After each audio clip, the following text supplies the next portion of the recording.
بسم اللہ الرحمن الرحیم۔ السلام علیکم۔ انس بن مالک کہتے ہیں جب 2 شبہ کا روز ہوا جس میں حضرت صلی اللہ علیہ وآلہ وسلم کی وفات ہوئی تو جس وقت صبح کی نماز ہو رہی تھی آپ صلی اللہ علیہ وآلہ وسلم پردہ اٹھا کر حجرہ کے دروازے پر کھڑے ہوئے اور مسلمان نماز میں آپ کی تشریف آوری کو دیکھ کر خوشی کے مارے بے چین ہو گئے۔ آپ نے مسلمانوں کو نماز میں دیکھ کر تبسم فرمایا۔ انس رضی اللہ تعالیٰ عنہ کہتے ہیں اس وقت سے زیادہ میں نے کبھی رسول اللہ صلی اللہ علیہ وآلہ وسلم کی صورت بارونق اور اچھی نہیں دیکھی تھی۔ پھر اس کے بعد حضرت صلی اللہ علیہ وآلہ وسلم واپس حجرہ میں تشریف لے گئے اور لوگ سمجھ گئے کہ اب آپ کو مرض سے افاقہ ہو گیا۔ ابن اسحاق کہتے ہیں پیر کے روز صبح کے وقت رسول اللہ صلی اللہ علیہ وآلہ وسلم سر کو باندھے ہوئے تشریف لائے۔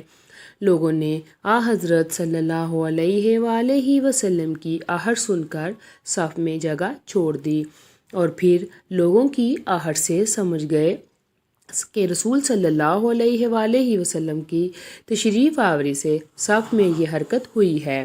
حضرت ابو بکر صدیق رضی اللہ تعالیٰ عنہ پیچھے کو ہٹے۔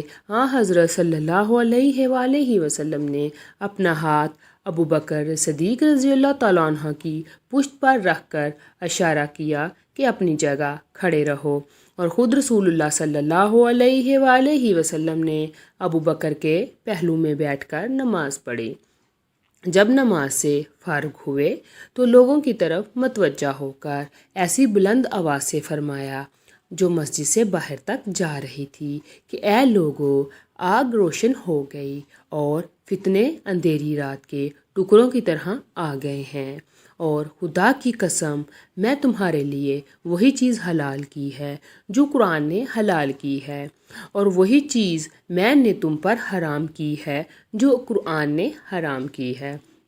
پھر رسول اللہ صلی اللہ علیہ وآلہ وسلم جب اس گفتگو سے فارغ ہوئے تو ابو بکر صدیق رضی اللہ تعالیٰ عنہ نے عرض کیا یا نبی اللہ صلی اللہ علیہ وآلہ وسلم، میں دیکھتا ہوں کہ آپ نے اللہ کے فضل اور نعمت کے ساتھ صبح کی ہے جیسا کہ ہم چاہتے ہیں، اور آج کا دن بنت خارجہ کا دن ہے، کیا میں اس کے پاس سے ہو آؤں؟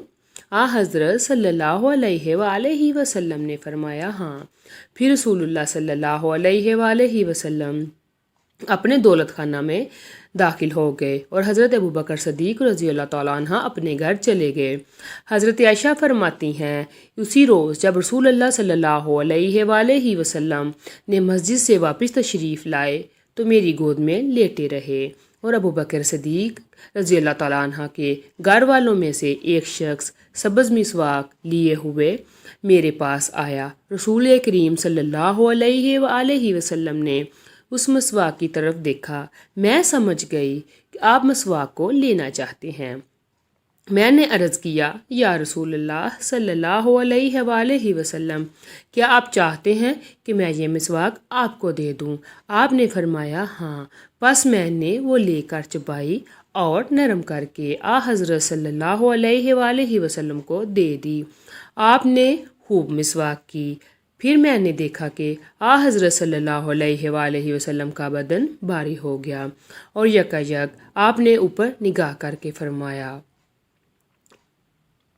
میں نے تمہیں اس ذات کی قسم دی جس نے آپ کو حق کے ساتھ مبعوث کیا کہ آپ کو اختیار دیا گیا اور آپ نے اختیار کر لیا۔ فرماتی ہیں پھر رسول اقدس کا وصال ہو گیا۔ حضرت عائشہ فرماتی ہیں رسول اللہ صلی اللہ علیہ وآلہ وسلم کا میری گود میں وصال ہوا۔ حضرت ابو ہریرہ رضی اللہ تعالیٰ عنہ کہتے ہیں جس وقت رسول اللہ صلی اللہ علیہ وآلہ وسلم کا وصال ہوا حضرت عمر کھڑے ہوئے اور کہنے لگے، منافقوں میں سے چند لوگ یہ کہتے ہیں کہ رسول اللہ صلی اللہ علیہ وآلہ وسلم کا انتقال ہو گیا، حالانکہ خدا کی قسم آپ کا وصال نہیں ہوا ہے بلکہ آپ خدا کے پاس تشریف لے گئے ہیں، جیسا کہ حضرت موسیٰ اللہ کے پاس گئے تھے اور 40 روز کے بعد تشریف لے آئے، اور ان کے جانے کے بعد لوگوں نے مشہور کر دیا تھا کہ ان کا انتقال ہو گیا۔ اسی طرح رسول اللہ صلی اللہ علیہ وسلم بھی تشریف لے آئیں گے۔ جو یہ کہے گا کہ آپ کا انتقال ہو گیا ہے میں اس کے ہاتھ پیر کاٹ ڈالوں گا۔ حضرت ابو ہریرہ کہتے ہیں اسی وقت حضرت ابو بکر صدیق رضی اللہ تعالیٰ عنہ آئے اور عمر کی گفتگو کی طرف کچھ متوجہ نہ ہوئے اور سیدھے حجرہ کے اندر داخل ہو گئے۔ رسول اللہ صلی اللہ علیہ وآلہ وسلم کے اوپر ایک یمنی چادر ڈال رکھی تھی۔ حضرت ابو بکر صدیق رضی اللہ تعالیٰ عنہ نے رسول پاک کا چہرہ مبارک کھول کر بوسہ دیا اور فرمایا میرے ماں باپ آپ پر فدا ہوں۔ جو موت اللہ تعالیٰ نے آپ کے لیے لکھی تھی اس کو آپ نے چکھ لیا، اب اس کے بعد آپ کو موت نہ پہنچے گی۔ پھر یوں حضرت ابو بکر صدیق رضی اللہ تعالیٰ عنہ نے آپ صلی اللہ علیہ وآلہ وسلم کا چہرہ ڈھک دیا اور باہر آئے۔ عمر لوگوں سے وہی گفتگو کر رہے تھے۔ ابو بکر نے کہا اے عمر پیچھے ہٹو اور خاموش رہو، مگر عمر خاموش نہ ہوئے۔ جب ابو بکر صدیق رضی اللہ تعالیٰ عنہ نے دیکھا عمر خاموش نہیں ہوئے تو لوگوں کی طرف متوجہ ہوئے۔ لوگوں نے جب حضرت ابو بکر صدیق رضی اللہ تعالیٰ عنہ کی گفتگو سنی تو سب ان کے پاس آ گئے اور حضرت عمر کو چھوڑ دیا۔ حضرت ابو بکر نے اللہ تعالیٰ کی حمد و ثنا بیان کی، پھر کہا لوگو جو لوگ حضرت محمد صلی اللہ علیہ وآلہ وسلم کی عبادت اور پرستش کرتے تھے تو سن لے کہ محمد صلی اللہ علیہ وآلہ وسلم تو انتقال فرما چکے ہیں، اور جو لوگ اللہ کی عبادت کرتے ہیں تو اللہ بے شک زندہ ہے اور کبھی مرنے والا نہیں ہے۔ پھر حضرت ابو بکر صدیق نے یہ آیت پڑھی۔ حضرت ابو ہریرہ کہتے ہیں حضرت ابو بکر نے جب یہ آیت پڑھی تو لوگ ایسے ہو گئے کہ گویا انہوں نے کبھی یہ آیت سنی ہی نہ تھی۔